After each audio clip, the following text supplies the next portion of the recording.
سبەو کەسانە دەڵێ لە کاتی قورئان خوێندندا قسە دەکەن و یان پێ دەکەنن.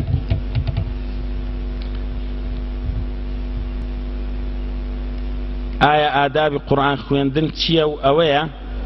ئێمە لە وڵامدا دەڵێن نەخێر، ئادابی قورئان خوێندن دەبێ و خەڵکەی قورئانی دەخوێنی سام و هەیبەتێکی زۆری لێ بنیشێ لەبەروەی چونکە قورئان کەلام اللهە، وەکو ئەوەی وایە تۆ وا لە خزمەت خوای پەروەردیگاری، خوای پەروەردیگار دەدوێنی و قسەت لەگەر دەکاتن.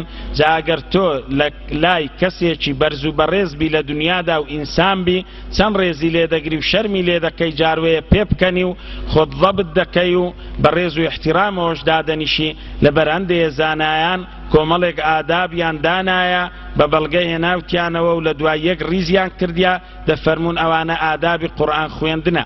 یەکەم مرۆڤەکە پێویستە لاشەی قورس و گران نەبێ، چونکە ڕەسەڕەئی ڕاجحی زۆرینەی زانایانوی هەر چوار مەذهەبەکەی هەر کەسێک لاشە قورس بێ لاشە گران بێ واتە جەنابەتی لەسەر بێ بۆی نییە دەست بداتە قورئانی پیرۆست و بۆی نییە لە بەریش بخوێنتەوە ئیلا هەندێک لە زانایان ڕێگا دەدەن، بەڵام ئەوەیان ڕەئی ڕاجحی زۆربەی مەذهەبەکانە و زۆرینەی زانایانە والله ئەعلەم.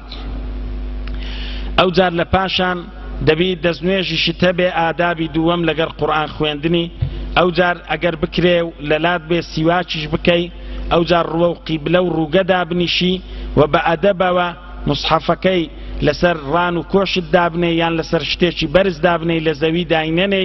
ئەوجار لە پاشانەکە تێوە بڕامینێ و تەمەشای ئاەتەکان بکەی. خوێندنەوەی تێوەڕامان و تەمەشاکردنی ئاەتەکان لەکن زۆرێک لە زانایان پلەدارترە و بەخێرترە لەوەی بەدەرخ و لەبەربی خوێنیەوە. ئەوجار دەبی لێی ورد ببیەوە ئادابێکشتی بە تەدەببر بخوێنیەوە.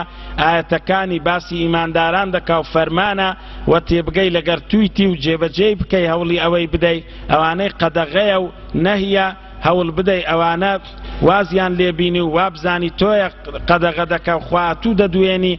ئەوانە ئادابی قورئان خوێندنیە بە پاک و خاوینی لە شوێنێکی خاویندا.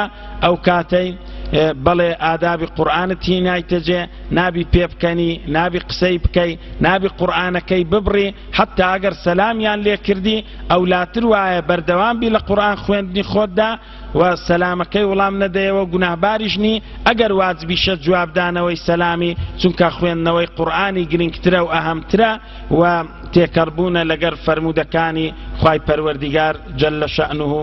جا ئومێد دەکەین و ئامۆژگاریشیان دەکەین ئەو برا بەڕێزانەی لە کاتی قورئان خوێندندا پێدەکەن و گاڵتەی دەکەن لە خوای بترسێن و واز بینن لەو کار و ئیشەیان.